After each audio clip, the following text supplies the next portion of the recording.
Bismillahirrahmanirrahim. Assalamualaikum warahmatullahi wabarakatuh. Waalaikumsalam warahmatullahi wabarakatuh. Para pemirsa dimanapun berada, baik dalam dan luar negeri, hari ini saya berada di Markas Komando DPC PPMI Cianjur. Kali ini saya berkumpul dengan para aktivis buruh, juga perwakilan dari DPC PPMI Cianjur, juga ada perwakilan dari beberapa PPA. Juga di sini ada temani Wakil Direktur LBH PPMI dan sama Bendahara Konfederasi Buruh Merdeka Indonesia KBMI. Hari ini kita akan mencoba membahas terkait masalah isu pencabutan Undang-Undang Omnibus Law yang kemarin dilakukan oleh kawan-kawan Aliansi Aksi Sejuta Buruh dengan melakukan agenda aksi long march dari Bandung Jakarta, kemudian konvoi motor, kemudian dari berbagai penjuru, dan alhamdulillah animo terhadap perlawanan terhadap pencabutan Undang-Undang Omnibus Law ini ternyata tinggi sekali. Jadi memang buruh sudah merasakan pahit getirnya kebijakan Undang-Undang Omnibus Law ini, di mana PP turunannya ini memang peraturan pemerintah yang sama sekali tidak pro kepada kaum buruh.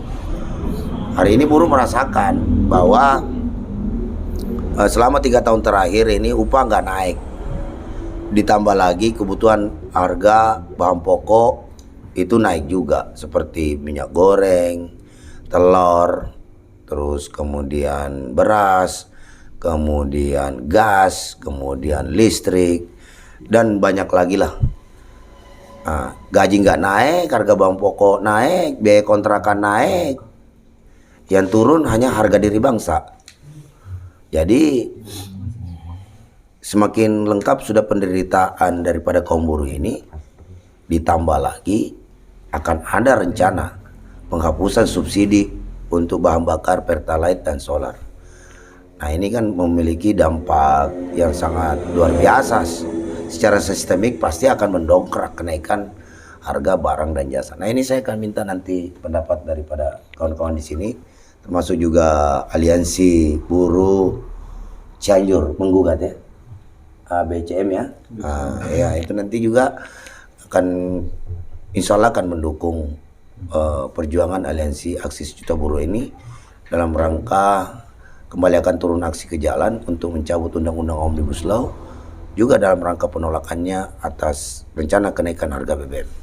Nah, ini silakan dulu nih ya, Bapak Ketua DPC PPMI Cianjur, Bung Yasa, selaku tuan rumah, untuk menyampaikan apa yang perlu disampaikan. Silakan. Ya, siap. Terima kasih Pak Pres, terutama ya terkait mengenai apa yang menjadi sekarang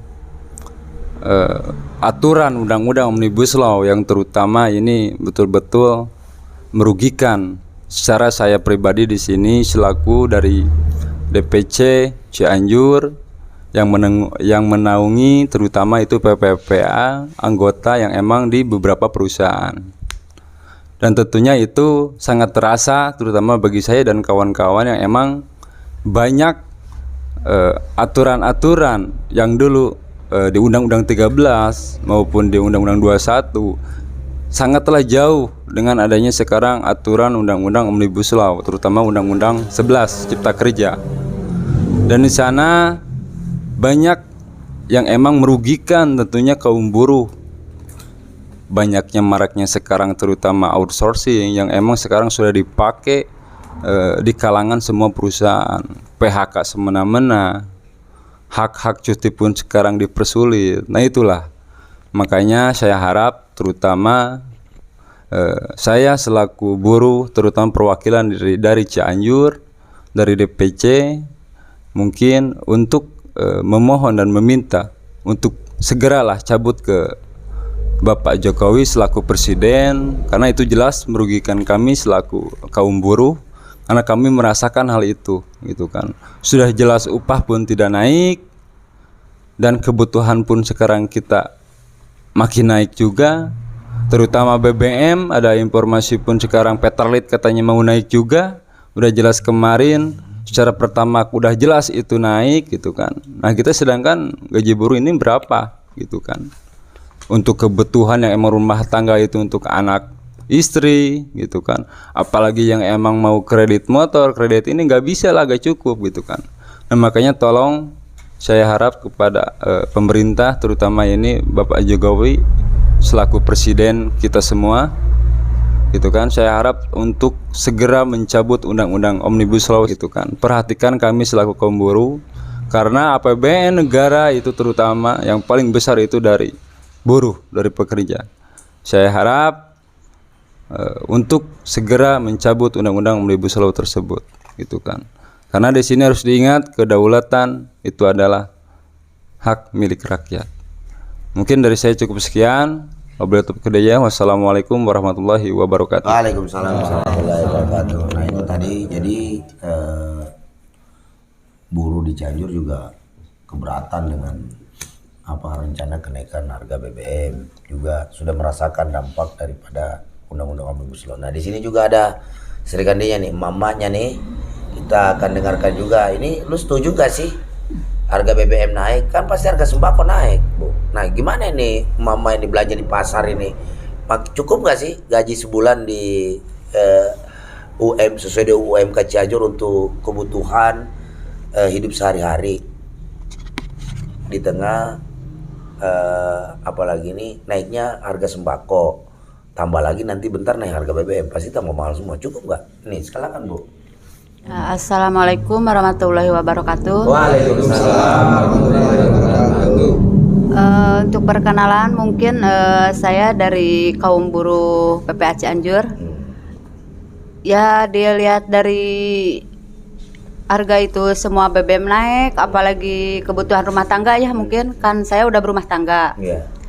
Ya mungkin dilihat dari gaji pokok, terus harga BBM naik, apalagi kebutuhan ibu rumah tangga, ya jauh banget itu untuk yang cukup. Nggak cukup ya, kurang malah. Ya kurangnya banyak, lagian kan saya beranak 4. Waduh, ya kan, tuh anaknya 4 tuh. Mana cukup itu? Mana cukup ya? Jadi hanya cukup berapa hari tuh Bu gaji sebulan? Malah nombok Pak. Nombok ya? Nombok dari mana? Ya per bulannya itu kan nombok buat bayar anak sekolah. Iya. Terusan anak saya itu ya mungkin simpulnya itu nggak cukup. Nggak cukup ya? Jauh ya kurangnya? Jauh. Oh jauh tuh.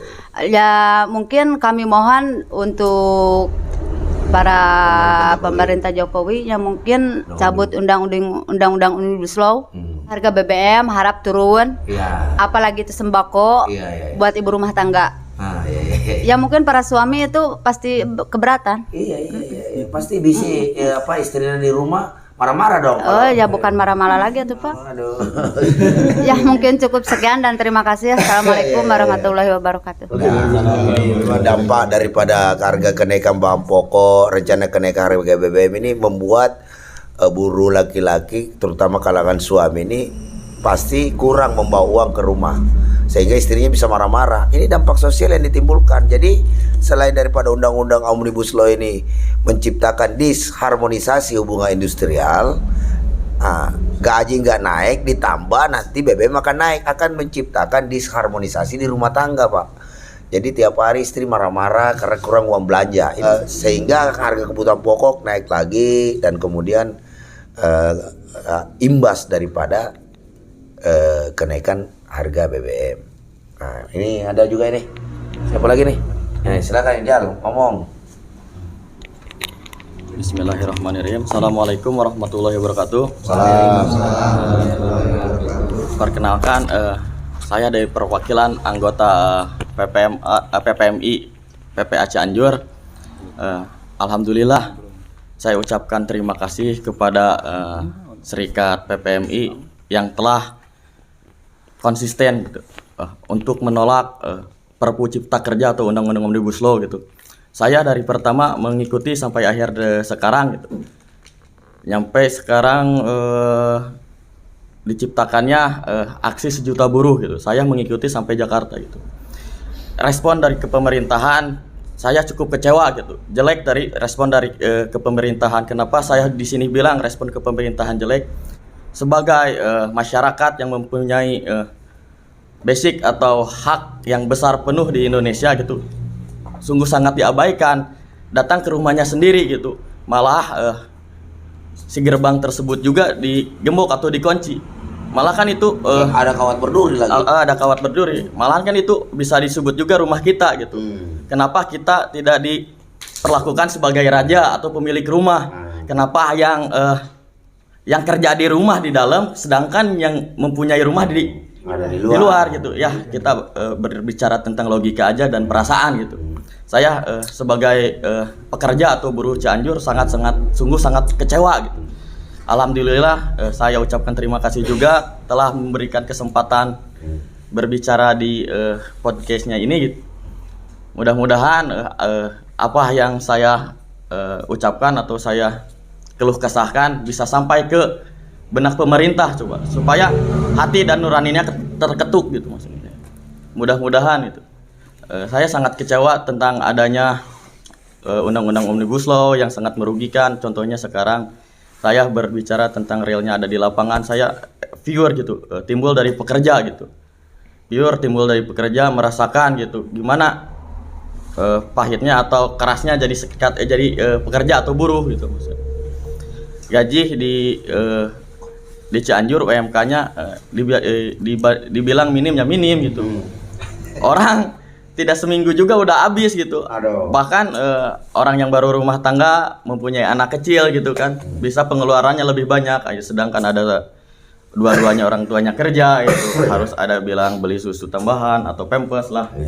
Dibandingkan kalau diakumulasikan atau diperhitungkan itu cukup sangat tidak cukup lah, dan sangat merugikan untuk kaum pekerja atau kaum buruh gitu. Ada baby systemnya juga. Jadi nanti siap nggak konsolidasi ke anggota turun aksi besar-besaran ya? Nanti kalau ada aksi lagi ya. Saya sebagai pimpinan di Cianjur sudah mensosialisasikan atau memberitahukan bahwa di anggota saya ada di Cianjur kisaran 1.000 atau 2.000 lebih akan turun ke Jakarta untuk aksi kedua 1 juta buruh gitu. Wah, mantap. Dengan tuntutan cabut undang-undang Omnibus Law, kenaikan BBM. Iya. Assalamualaikum warahmatullahi wabarakatuh. Waalaikumsalam. Nah ini juga tuh ada lagi perwakilan dari Sekum tuh, Sekum. Baik, terima kasih Pak Pres. Assalamualaikum warahmatullahi wabarakatuh. Waalaikumsalam warahmatullahi wabarakatuh. Menanggapi tentang Undang-Undang Cipta Kerja atau Omnibus Law ini sungguh luar biasa. Dari mulai berdirinya, diraciknya Undang-Undang malapetaka ini bagi buruh ini sungguh luar biasa. Karena apa? Karena efeknya ini merugikan kaum buruh. Karena apa? Karena mulai dari isi pasal per pasalnya ini sangat mendesak kaum buruh dengan hak-haknya yang dikebiri. Dalam arti contoh dalam PHK sekarang menggunakan Undang-Undang Cipta Kerja itu 0,5 sekarang, yang dimana ini menjadi kerugian bagi kaum buruh, yang dimana selama kita mengabdi kepada perusahaan bekerja bertahun-tahun, dengan adanya Undang-Undang Cipta Kerja ini menjadi 0,5 Pesangonnya ya? Iya, pesangonnya. Ini sungguh keganasan Undang-Undang Cipta Kerja ini seperti luar biasa, ini seperti bom dunia ini. Bom waktu ini yang akan meledak. Iya. Kapan saja Dan dimanapun. Dan kami pun di sini dengan para pimpinan dari DPC maupun DPW maupun DPP koordinasi terkait Undang-Undang Cipta Kerja ini, dan kami meminta kepada pemerintah, terutama kepada Presiden Bapak Joko Widodo, untuk mencabut Undang-Undang Cipta Kerja tanpa syarat. Karena apa? Kalau tidak dicabut Undang-Undang Cipta Kerja ini, maka kaum buruh akan merasa kerugian yang luar biasa. Dan kami sudah koordinasi konseling kepada semua anggota yang ada di Kabupaten Cianjur untuk aksi besar-besaran di ibu kota Jakarta yang akan dilaksanakan jilid 2 1 juta buruh, yang dimana kita pergerakan ini untuk mencabut Undang-Undang Cipta Kerja tanpa syarat apapun. Dan saya meminta kepada pemerintah Joko Widodo jangan sampai BBM ini naik lagi, dan naik lagi. Kenapa? Karena ketika BBM naik maka harga kebutuhan pokok itu akan melonjak lebih tinggi, dan gaji kita berapa? Gaji kita tidak naik, malahan bahan pokok yang terus meningkat, terus naik. Ini yang menjadi kerugian bagi masyarakat ketika BBM naik. Jadi sekali lagi saya tekankan kepada pemerintahan Pak Joko Widodo, harap cabut Undang-Undang Cipta Kerja tanpa syarat, dan BBM jangan sampai naik. Paling sekian Pak Pres dari saya. Kurang lebihnya saya minta maaf. Wassalamualaikum warahmatullahi wabarakatuh. Waalaikumsalam. Nah itu tadi pemirsa dengarkan tadi itu keluh kesah tadi, itu jelas tuh. Ini suara kebatinan mereka ini. Memang undang-undang Omnibus Law ini udah sangat membunuh masa depan rakyat Indonesia dalam hal mendapatkan upah layak, kepastian kerja, terus masa pensiun. Juga dalam hal ini perlu diketahui bahwa bukan kesalahan dari penetapan upah minimum kabupaten saat ini atau kota, itu bukan kesalahan daripada bupati atau wali kota. Bupati dan wali kota itu hanya merekomendasikan, tidak dapat ditetapkan, tetapi semua mengacu kepada regulasi yang ada di turunan daripada undang-undang Omnibus Law, sehingga kewenangan daripada bupati dan wali kota itu diamputasi oleh undang-undang Omnibus Law dalam rangka meningkatkan upah buruh pekerja. Jadi buruh pekerja jangan salahkan bupati dan wali kotanya, gitu loh. Salahkan undang-undang Omnibus Law, karena setinggi apapun yang dibuat dan direkomendasikan oleh bupati atau wali kota, itu pasti tidak akan bisa disahkan jika bertentangan dengan undang-undang Omnibus Law. Nah ini sekarang nih kita dengarkan nih Bung Cora nih ya, selaku LBPPMI ini korelasinya antara undang-undang Omnibus Law dengan rencana kenaikan BBM ini semakin memberatkan atau tidak ini bagi kaum buruh dan rakyat Indonesia. Ya silakan. Ya, terima kasih. Assalamualaikum warahmatullahi wabarakatuh. Salam. Ya, kita sudah mendengar sebelumnya dari kawan-kawan tentang bagaimana efek BBM, kenaikan itu sendiri, termasuk dengan kenaikan kebutuhan-kebutuhan pokok lainnya yang sifatnya primer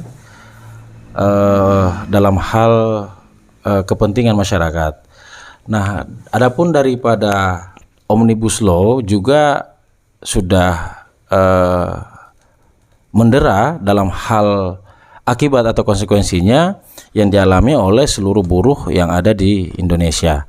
Tentunya dengan berlakunya Omnibus Law yang selama ini kita telah dengan segala upaya, dan insya Allah akan tetap seperti itu untuk menolak agar pemerintah mencabut Omnibus Law, tentunya konsekuensinya akan sangat berkelindan dengan kondisi adanya kenaikan atas kebutuhan-kebutuhan pokok tersebut. Karena dengan tetap diberlakunya Omnibus Law, maka kepentingan buruh dalam hal kelayakan kehidupan mereka itu tidak akan tercapai. Ini yang akan menjadi konsekuensi logis jikalau saja Omnibus Law tetap dipertahankan, maka kemampuan atau daya daripada buruh itu sendiri untuk menutupi kebutuhan-kebutuhannya itu akan sangat berat, sehingga dengan adanya kenaikan maka membebani atau pembebanan terhadap buruh itu akan menjadi plus atau bertambah. Pemerintah harus melihat itu secara keseluruhan. Adapun isu-isu yang kita lihat saat ini itu kelihatan adalah isu-isu secara parsial. Padahal ternyata pembebanannya atau konsekuensinya pada akhirnya kembali lagi kepada rakyat, dalam hal ini yang diwakili oleh buruh seluruh Indonesia yang mendapatkan dampaknya secara langsung. Ini semakin kelihatan bahwa pemerintah tidak peka, pemerintah tidak mencoba untuk meningkatkan yang menurut mereka argumentasinya adalah bagaimana agar menyelamatkan kepentingan rakyat, namun ternyata justru kepentingan rakyat itu terabaikan dengan kepentingan-kepentingan yang bisa saja cuma pemerintah yang tahu, dan kita hanya melihat dari sisi dampak itu ternyata jelas dirasakan oleh buruh. Nah, yang dalam hal ini rekan-rekan, bahwa kesejahteraan itu tidak hanya dalam satu sisi saja, tetapi kesejahteraan itu harus melingkupi seluruh aspek yang ada, dan kita berharap bahwa baik dari sisi kenaikan kebutuhan pokok, termasuk juga dengan penolakan Omnibus Law, itu harus tetap berada pada satu jalur dalam hal penolakan oleh seluruh buruh, karena terkait dengan kesejahteraan tadi, Pak Pres. Kira-kira seperti itu untuk menambahkan saja, karena dampak ini sepanjang Omnibus Law itu tidak dicabut, maka kita tidak bisa berbicara banyak, apalagi menyanggupi terkait dengan kenaikan-kenaikan yang ada, kebutuhan pokok tentunya. Kira-kira begitu. Kenaikan BBM? Ya, tentu kenaikan BBM itu adalah salah satu kebutuhan pokok ya. Itu adalah kebutuhan primer yang dimana akan berpengaruh secara holistik terkait dengan kebutuhan-kebutuhan lainnya. Ada terjadi inflasi, terjadi pengangguran, terjadinya penurunan daya beli, yang dimana itu tidak ditunjang oleh kemampuan buruh itu sendiri berdasarkan daripada dampak atau konsekuensi Omnibus Law yang tidak memberikan kejelasan terkait dengan kelayakan pendapatan oleh seluruh buruh Indonesia. Kira-kira begitu. Oke. Baik. Oke, terima kasih Pak Andi Corawali selaku Wakil Direktur LBH PPMI, juga Ketua Bidang Kajian Politik dan Hukum Konfederasi Buruh Merdeka Indonesia. Dan ini kita persilakan ini Pak Bendahara. Ini Pak Bendahara lihat Pak Bendahara peraturan KBM ini ya kan. Ini kan karena terkait masalah duit ini. Iya. Duit buruh Ini itu, upah buruh, upah layak ya kan. Belum lagi belanja-belanja terkait masalah rencana kenaikan BBM yang mahal, sudah dipaksa makan Pertamax kita ini kan. Nah, itu gimana itu Pak Bendum? Silakan. Baik, Assalamualaikum warahmatullahi wabarakatuh. Terima kasih Pak Presiden KBMI sekaligus Presiden PPMI yang sudah memberikan waktu untuk menyampaikan beberapa hal, yaitu pertama berkenaan dengan Undang-Undang Omnibus Law Cipta Kerja, yang dimana berkali-kali kita sampaikan di beberapa pertemuan dari awal itu rancangan undang-undang sampai dengan detik hari ini, kita tetap menyatakan untuk cabut Undang-Undang Omnibus Law Cipta Kerja. Nah, kenapa kita cabut? Ya jelas tadi ada dari beberapa rekan-rekan khususnya dari Cianjur menyampaikan keluh kesahnya terkait kenaikan upah terbelenggu oleh Undang-Undang Cipta Kerja, yaitu turunan dari Cipta Kerja itu sendiri, yaitu PP 36. Kenapa seperti itu?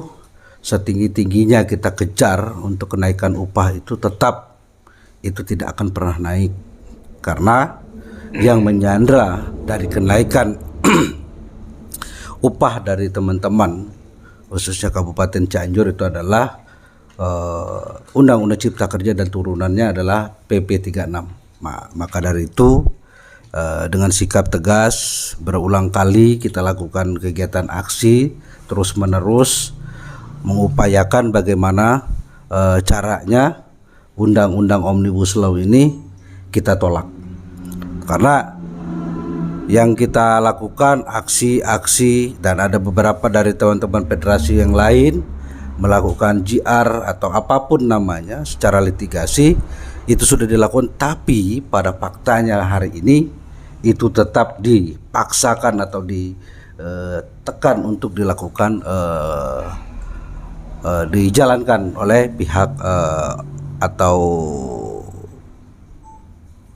apa namanya, rejim Jokowi atau khususnya pemerintah daerah, kabupaten dan provinsi, serta oknum perusahaan gitu loh. Nah, maka dari itu selagi masih ada undang-undang cipta kerja atau undang-undang omnibus law ini, maka harapan kita dari teman-teman buruh Kabupaten Cianjur khususnya, ayo kita bersama-sama untuk tetap konsisten lakukan penolakan undang-undang cipta kerja omnibus law ini, cabut tanpa syarat dan tidak ada lagi ABCD, tetapi kita fokus bagaimana caranya, komitmen kita bahwa undang-undang cipta kerja omnibus law tetap dicabut. Itu untuk pertama. Dan kedua, berkenaan dengan kenaikan rencana kenaikan BBM ini, ya kita ketahui bahwa waktu zamannya, mohon maaf, bukan kita kembali kepada banding-bandingkan sih, mohon maaf, bukan membanding-bandingkan. Waktu zamannya Pak SBY naik 200 perak, nah 1000 perak atau 500 perak sampai dengan 1000, teriaknya luar biasa gitu loh. Tetapi saat ini masyarakat kita kok bungkam gitu loh. Bungkamnya apa? Karena takut, karena berteriak untuk kebenaran berkenaan dengan kebijakan-kebijakan rejim sekarang ini berkenaan dengan kenaikan BBM. Nah, kemarin kita ketahui bensin sudah tidak ada, gantinya Pertalite. Pertalite tetap disubsidi. Nah, sekarang rencana itu Pertalite akan dinaikkan sekitar rencananya 10.000. Berarti 6 sampai sekarang 2.500-an kurang lebih. Kenaikan itu sangat luar biasa ini. Nah, dengan kenaikan BBM tersebut, Pertalite atau solar ini akan berdampak kepada kebutuhan-kebutuhan pokok masyarakat, khususnya khususnya adalah masyarakat buruh serta masyarakat umum yang ada di Indonesia yang akan berdampak kepada kenaikan BBM tersebut. Nah, maka kita berharap sih kepada teman-teman khususnya buruh, khususnya masyarakat yang peduli untuk menolak kebijakan kenaikan Pertalite dan solar ini, karena itu akan berdampak kepada kenaikan inflasi ya. Kenaikan inflasi yang sangat luar biasa di ranah masyarakat, karena daya beli kita untuk membeli sembako khususnya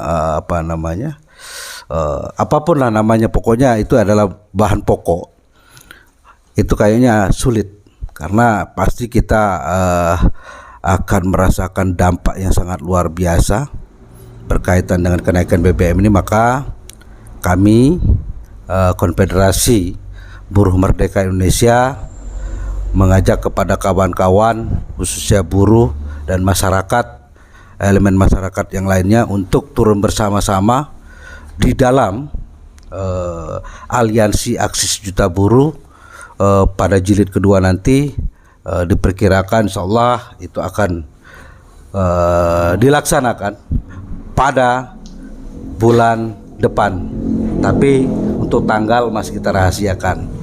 Itu yang bisa saya sampaikan berkenaan dengan BBM. Kami sebagai aliansi aksi sejuta buruh cabut undang-undang omnibus law tanpa syarat dan tolak kenaikan BBM. Terima kasih. Wassalamualaikum warahmatullahi wabarakatuh. Waalaikumsalam warahmatullahi wabarakatuh. Ya, jadi makin jelas nih penjelasan dari Bendum tadi, hampir nyaris semua juga sudah merasakan dampak-dampak daripada Undang-Undang Omnibus Law dan rencana kenaikan BBM. Jangan-jangan rencana kenaikan BBM ini belum juga dinaikin juga, harga bahan pokok udah mulai naik lagi nih. Persiapan. Ini berarti double nih, cilaka 12 bener ini rakyat Indonesia ini kalau sampai terjadi. Nah ini ada Bung Niko Silalah ini sebagai salah satu anggota daripada PPMI, juga Presidium ARM, juga pengurus KBMI. Silakan. Oke. Selamat malam. Assalamualaikum warahmatullahi wabarakatuh. Waalaikumsalam warahmatullahi wabarakatuh. Salam sejahtera bagi kita semua. Salam setengah merdeka. Oke teman-teman, kemarin kita baru merayakan kemerdekaan negara 17 Agustus, dan itu mereka merayakannya memang dengan hikmat, tapi akhirnya berjoget-joget ria di atas penderitaan rakyat. Di istana mereka berjoget-joget, tapi di lapangan banyak rakyat yang hanya untuk makan masih menunggu belas kasihan orang loh, teman-teman.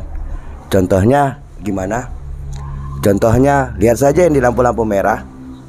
Rakyat di situ hanya untuk makan, masih nunggu belas kasihan orang.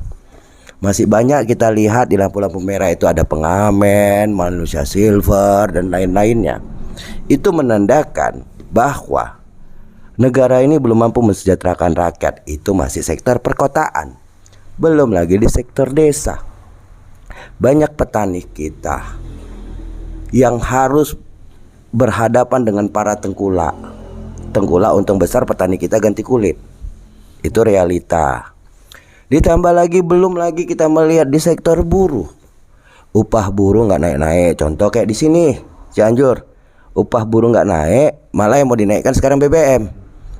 Nah, dengan naiknya BBM, maka itu akan mendongkrak kenaikan harga-harga barang kebutuhan pokok, baik itu sekunder maupun primer. Belum lagi hasil-hasil produksi akan menaik. Karena apa? Biaya produksi ikut melonjak. Dan yang terjadi adalah gaji tak naik, barang-barang naik, yang ada buruh tekor. Selama ini buruh kita itu ya syukur-syukur bisa setahun sekali itu bisa beli baju. Syukur-syukur.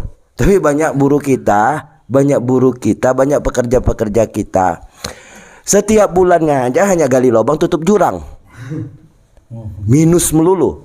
Karena bukan gali lubang tutup lubang, tapi ini gali lubang tutup jurang. Karena minus sendiri. Faktanya di mana buruh-buruh kita, para pekerja kita gali lubang tutup jurang ketika mereka terjebak pada rentenir online. Pinjaman-pinjaman online yang bunganya gila-gilaan. Dan sialnya OJK tidak mampu memberangus itu.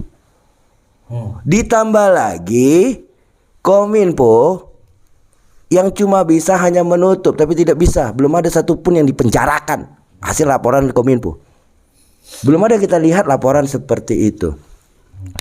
Jadi sama artinya dengan Kominfo ini, kalau kita mau melihat lagi masuk ke Kominfo itu adalah spesial kementerian yang hanya tontoni bokep. Kenapa kita bilang tontoni bokep? Kalau situs-situs bokep tahu dia, cepat kali ditutupinya. Tapi sebelum ditutup kan tonton dulu, lihat dulu gitu loh. Dari mana dia tahu itu situs bokep kalau nggak dibukanya? Kan itu logikanya. Nah, itu menjadi fakta. Kinerja pemerintah kita itu brengsek. Dan sialnya ketika kita mendapatkan para pemangku kekuasaan yang bekerjanya ya ala walam, tapi minta difasilitasi besar sampai peleseran dengan alasan studi banding lah, dengan alasan kunjungan kerja lah, bla bla bla. Itu biaya pajak rakyat. Tapi rakyat diperas lagi dengan kenaikan BBM ini. Ini kan brengsek namanya teman-teman. Ini kan namanya biadab ya teman-teman. Kenapa yang harus dipotong itu bukan subsidi untuk rakyat, tapi yang harus dipotong itu pemborosan uang rakyat yang dipakai pelisiran dengan modus studi banding lah, dengan modus kunjungan kerja lah, bahkan sampai ada kunjungan ke luar negeri bawa ya istrinya, bawa apanya. Ini kan penghamburan uang rakyat yang betul-betul menyedot APBN kita. Pemerintah kita nih hebatnya ngibuli rakyat. Alasan APBN jebol untuk biaya, dan berita terakhir Sri Mulyani bilang katanya APBN berat itu karena bayar pensiunan. Ini kan ketololan dia bilang, lah elah pensiun itu kan waktu sebelum pensiun bayar pensiun itu kan pensiun itu dipotong masa kerjanya. Ya tanggung jawab lo, gaji orang lu kelola, lu potong-potongi. Terus kau bilang jadi beban. Ini kan sama-sama artinya dengan pemerintah yang hari ini ada hanya pintarnya membodoh-bodohi rakyat sendiri dengan berbagai tipu muslihat. Melalui kebijakannya. Dengan kebijakan-kebijakannya ini Allahu alam yang rata-rata kebijakannya hanya membahagiakan para oligarki, para pemilik uang. Contoh salah satu, hello para pemerintah dulu, Taipan kalian subsidi, pemilik perkebunan kalian subsidi, triliunan uang negara kalian subsidi ke sana. Lah kalau subsidi untuk rakyat kalian ngeluh, untuk oligarki kalian nggak ngeluh subsidinya. Belum lagi kebijakan kalian dulu kalian belikan tax amnesty untuk para orang kaya. Kenapa untuk rakyat kalian masih perhitungan? Kan gila ini namanya. Nah belum lagi dulu bapak itu ngomong, ya di kantongnya ada 11.000 T. Masih di kantongnya masih banyak. Bapak itu waktu itu tuh ngomong. Bapak itu waktu kampanye. Sampai ngomong saya akan gigit. Entah apa yang digigit-gigit. Kenapa nggak itu dialokasikan dana 11.000 T itu untuk kesejahteraan rakyat? Ada nggak sih? Nah, nggak tahu saya.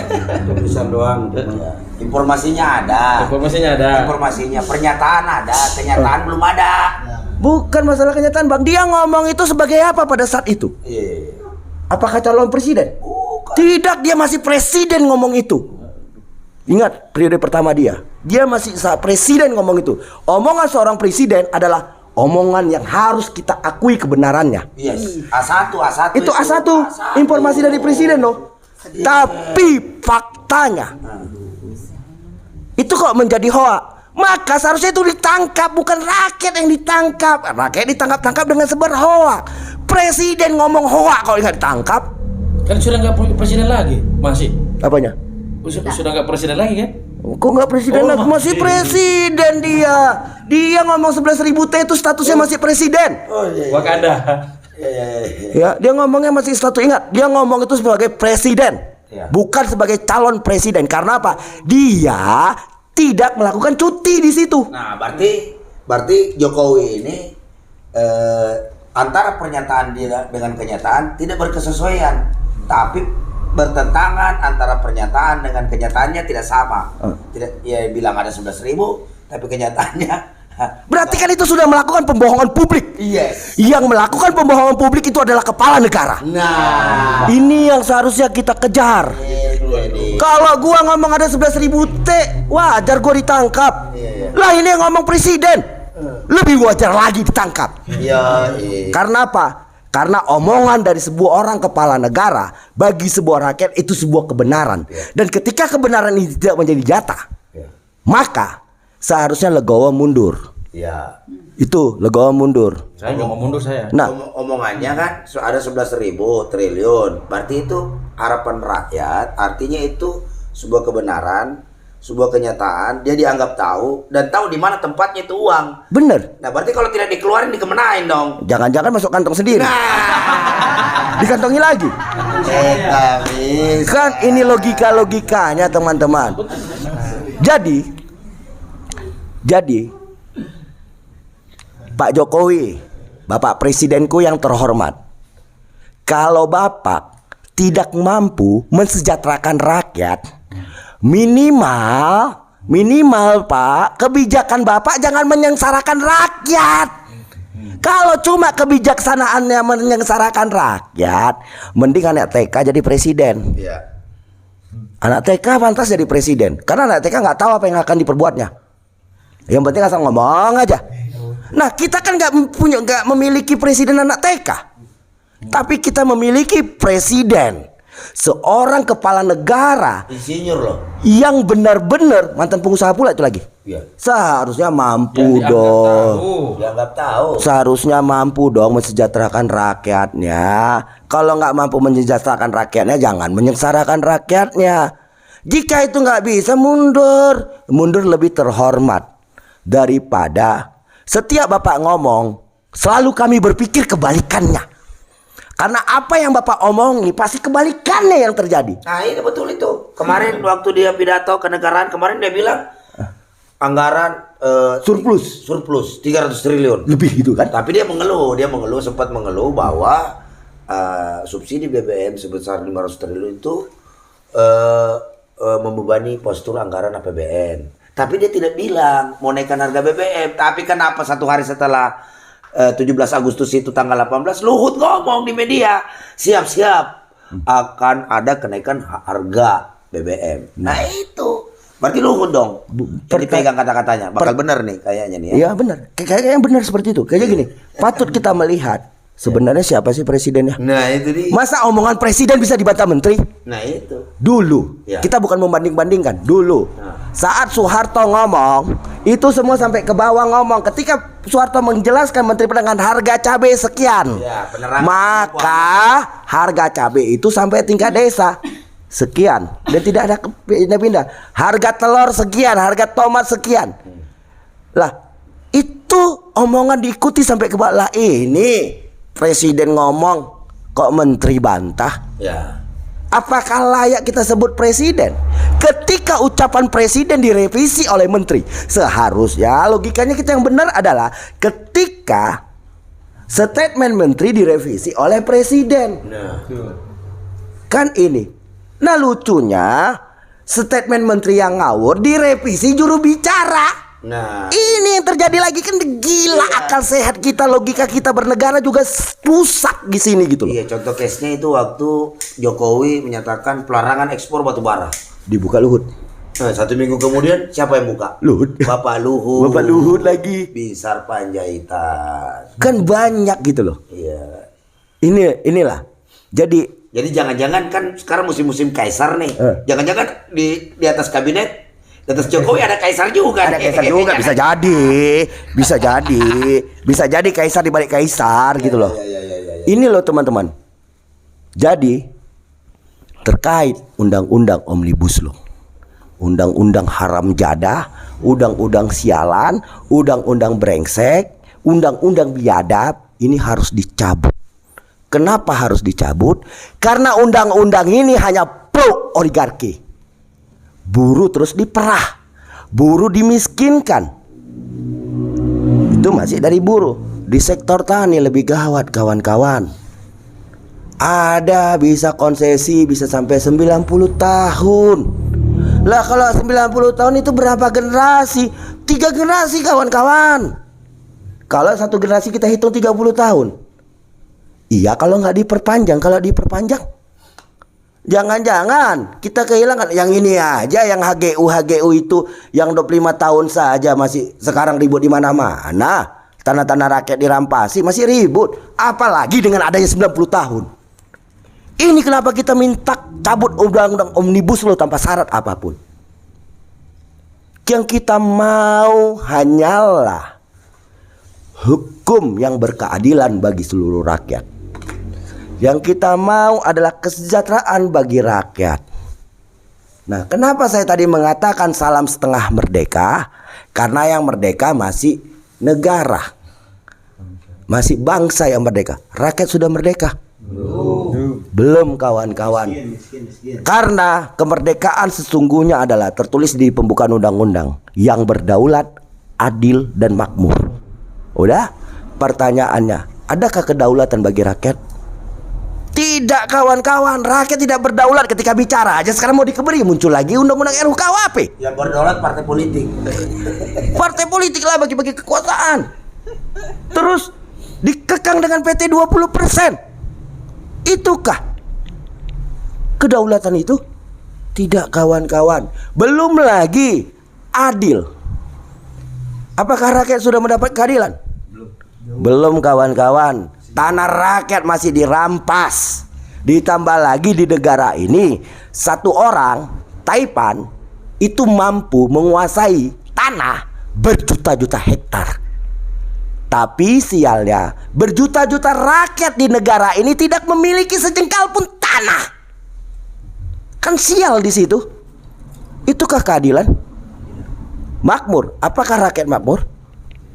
Bagaimana mau makmur, gajinya nggak naik, malah BBM Nah, yang dinaikin. yang makin makmur itu oligarki Taipan. Ketika mereka pinjam di bank dikasih dengan anggunan misalnya 5M, naik lah ya barang-barang tuh dikit katanya.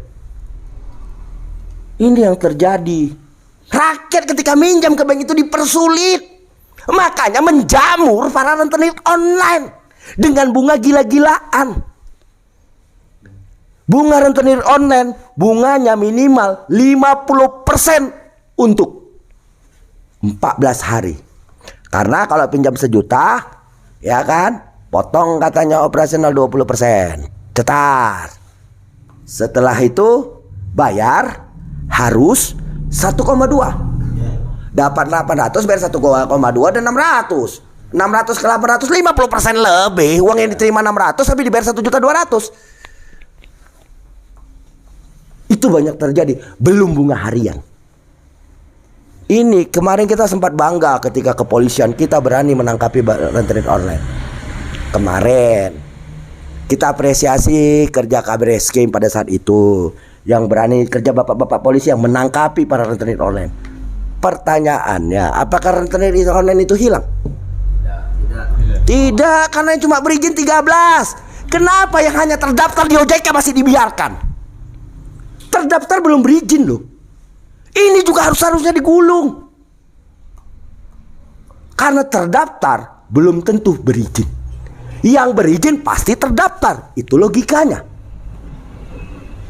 Nah, inilah fakta-fakta yang terjadi. Kita cuma mau setelah selesai sambo-sambo ini, bapak-bapak kepolisian membersihkan internalnya. Tolong bersihkan para rentenir online jahanam tersebut. Baik itu yang terdaftar, itu dibersihkan. Karena apa? Karena mereka tidak memiliki izin. Itu logikanya. Yang berizin pasti terdaftar. Yang terdaftar belum berizin, belum tentu berizin.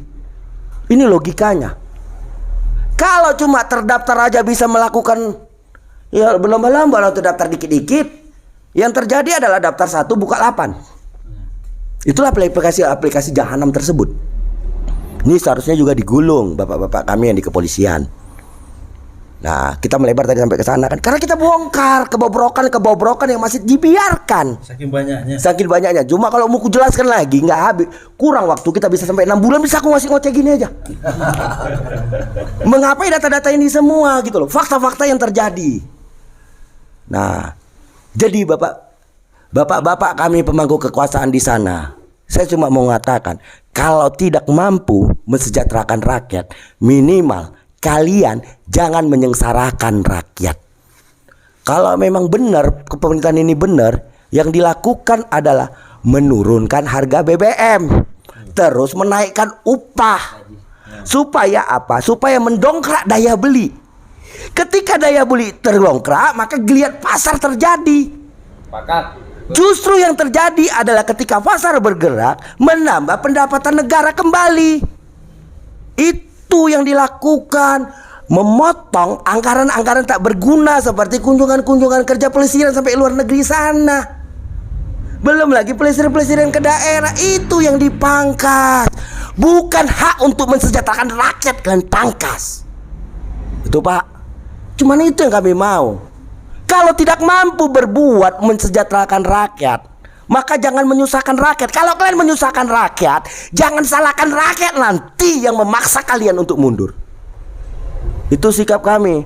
Dan bagi kami bapak-bapak yang pemangku kekuasaan, pembuat kebijakan, pembuat regulasi, yang kami mau hanyalah cabut undang-undang Omnibus Law. Terbitkan Perpres atau Perpu. Itu berikan untuk apa? Melindungi rakyatmu. Karena bagi kami undang-undang Omnibus Law itu harus dicabut tanpa syarat apapun. Itu yang bagi kami. Dan satu lagi, kami menolak kenaikan harga BBM. Jika harga BBM naik, maka kalian harus turun. Itu sikap kami. BBM naik, pemerintahan yang hari ini ada harus turun. Itu prinsip kami. Kami akan terus berjuang dan kami akan terus bergerak. Tapi kalau kalian mau ngancam-ngancam kami, slow. Saraf takut kami udah pada putus. Karena tujuan hidup kami adalah mati. Karena kami hidup menunggu mati. Dan sebelum kematian kami tiba, maka kami lakukan untuk perbuatan-perbuatan kebaikan bagi bangsa ini. Itu sikap kami. Terima kasih Pak. Assalamualaikum warahmatullahi wabarakatuh. Salam sejahtera bagi kita semua. Saya Niko Silalahi. Sekian. Nah, terima kasih para pemirsa, itu tadi yang disampaikan oleh Bung Niko Silalahi dengan berapi-api, gitu kan, dengan penuh semangat. Jadi memang kebijakan yang sangat tidak populer ini lagi-lagi menjadi wacana rejim Jokowi untuk yang kesekian kalinya, ya kan? Nah, untuk itu kita berharap pada seluruh Indonesia sadarlah sesadar-sadarnya.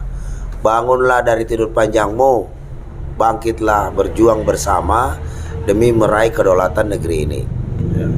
Karena perjuangan itu adalah pelaksanaan kata-kata sekaligus doa kepada Tuhan Yang Maha Esa, Allah Subhanahu wa taala. Jadi tidak sekedar hanya berdoa terus, tetapi tidak ada ikhtiar. Jadi antara doa dan ikhtiar itu harus diseimbangkan.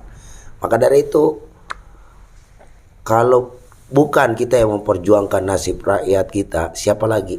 Jangan pernah mau menitipkan nasib kepada orang lain. Mulailah dari diri sendiri. Organisir semua kekuatan-kekuatan, simpul-simpul pergerakan rakyat untuk benar-benar melakukan perlawanan terkait masalah Undang-Undang Omnibus Law ini, dan juga melakukan penolakan terhadap kenaikan harga BBM. Karena itu sudah dapat dipastikan rakyat Indonesia akan mengalami penderitaan. Rakyat Indonesia akan semakin mati pelan-pelan. Karena kenapa? Nggak bisa makan lagi, ya kan? Dengan kondisi hari ini saja nasib kaum buruh ini terpuruk, ya kan? Upah tidak dinaikkan, harga bahan pokok naik. Ini saja sudah tidak seimbang, sudah tidak adil. Kalau sudah tidak adil, gimana mau makmur? Nah itu. Jadi maka dari itu, pada seluruh kaum buruh di Indonesia dimanapun berada, apapun federasinya, konfederasinya, serikat pekerjanya, baik yang di tingkat perusahaan, ayo sama-sama kita bahu membahu, sama-sama turun ke jalan, melakukan penolakan terhadap kenaikan harga BBM dan minta kepada pemerintah Jokowi untuk segera mencabut Undang-Undang Omnibus Law tanpa syarat. Karena hanya itu yang bisa lakukan. Buruh ini, kami ini nggak punya uang buat bayar para anggota legislatif untuk membuat aturan-aturan yang pro kepada kami, untuk membayar pejabat-pejabat agar tidak membuat turunan-turunan peraturan atau keputusan pejabat untuk pro kepada kami. Buruh tidak punya uang. Buruh cuma punya niat yang luhur dan tulus demi kebaikan negeri ini. Buruh cuma punya semangat juang untuk memperjuangkan nasib kaumnya dan rakyat Indonesia. Buruh cuma punya niat untuk bagaimana menciptakan negara ini menjadi berdaulat, adil dan makmur. Ingat kawan-kawan, diam, tertindas atau bangkit melawan. Nah, ya kan? Karena mundur adalah pengkhianatan. Maka dari itu, kita semua jangan mau menjadi penitip nasib sejati. Kita harus menjadi pejuang-pejuang militan untuk bagaimana kita merebut kedaulatan negeri ini. Intinya Bapak Jokowi, dari penjelasan semua yang ada di sini sudah jelas bahwa betapa sengsaranya buruh Indonesia dengan Undang-Undang Omnibus Law, berikut dengan turunannya yang begitu kejam, biadab, dan belum lagi rencana Anda, pemerintah Anda akan menaikkan harga BBM subsidi, yaitu jenis Pertalite dan solar. Itu keputusan, kalau benar-benar itu Anda lakukan, itu adalah sebuah keputusan yang nekat dan brutal. Dan tentu saja pasti kami ini rakyat-rakyat tindas akan memaksa, akan bangkit melawan untuk segera meminta kepada Anda untuk segera menurunkan harga BBM dan mencabut Undang-Undang Omnibus Law. Kalau harga semua barang sudah naik, tidak ada lagi pilihan, maka rakyat akan meminta Presiden Joko Widodo untuk turun dari jabatannya. Sekaligus menarik mandat. Kita yang memberikan Anda mandat. Kalau Anda sudah tidak bisa lagi menjalankan amanah penderitaan rakyat hari ini, maka ya mau nggak mau Anda harus legowo mundur dari jabatan. Maka dari itu, sekali lagi saya minta kepada seluruh rakyat Indonesia, bersatulah. Ya kan, buruh bersatu tak bisa dikalahkan, rakyat bersatu tak bisa dikalahkan, kaum tertindas bersatu tidak akan bisa dikalahkan. Dengan persatuan kita akan rebut kedaulatan negeri ini. Demikian dari saya. Billahi taufiq. Assalamualaikum warahmatullahi wabarakatuh. Hidup buruh. PPMI. Mandiri, maju, sejahtera, Allah ridho. Aliansi Sejuta Buruh. Bangkit. Aliansi Sejuta Buruh. Bergerak. Aliansi Sejuta Buruh. Hancurkan tirani. Lawan. Hidup buruh yang melawan. Allahu Akbar.